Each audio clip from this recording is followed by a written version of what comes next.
J'ai assemblé 2 photos d'anciennes halles normandes, j'imagine que les aniennes étaient du même style normand mais ce n'est qu'une supposition. Le quartier Saint-Pierre, Bourg-le-Comte autour d'un château à mode féodal propriété du comte d'Alençon. La halle actuelle est datée de 1833 à 1836.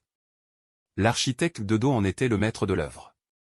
L'édifice est inscrit au titre des monuments historiques depuis le 6 mars 1980. Il accueille la médiathèque de la ville à partir des années 1980. Refaite entièrement après des travaux débutés en mars 2016 de consolidation, de réhabilitation et d'aménagement, la médiathèque Émile Zola de Sées ouvre à nouveau le 7 novembre 2017, sous le pilotage de Laurence Cormier-Louis, architecte à Mortagne-au-Perche. Opération d'un montant de 2,85 millions d'euros dont 1 million d'euros de subvention. Mais c'est un monument historique, répondait monsieur Jean-Yves Ousmane, maire de Sées, quand on évoque une alternative, un coup de bulldozer et une construction neuve. Près de 3 millions ont été investis pour rénover les halles, qui abritent depuis 44 ans la médiathèque. Construire du neuf aurait été moins onéreux.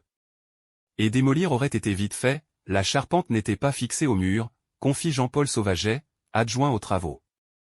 Aussi, les murs avaient tendance à s'écarter.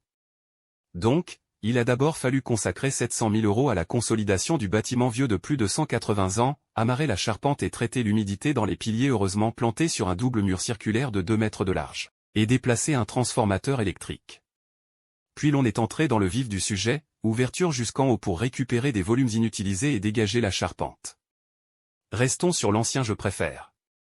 Dur de récupérer des photos, j'en aimais trop de fichiers à trier donc je mets ce que j'ai sous la main. On la nomme toujours à l'Aublay situé dans le mythique quartier Saint-Pierre qui était avant la Révolution le cœur historique de la ville, quartier très marchand, beaucoup de commerces et d'artisans. Grâce au parcours historique on peut visiter le quartier assez facilement.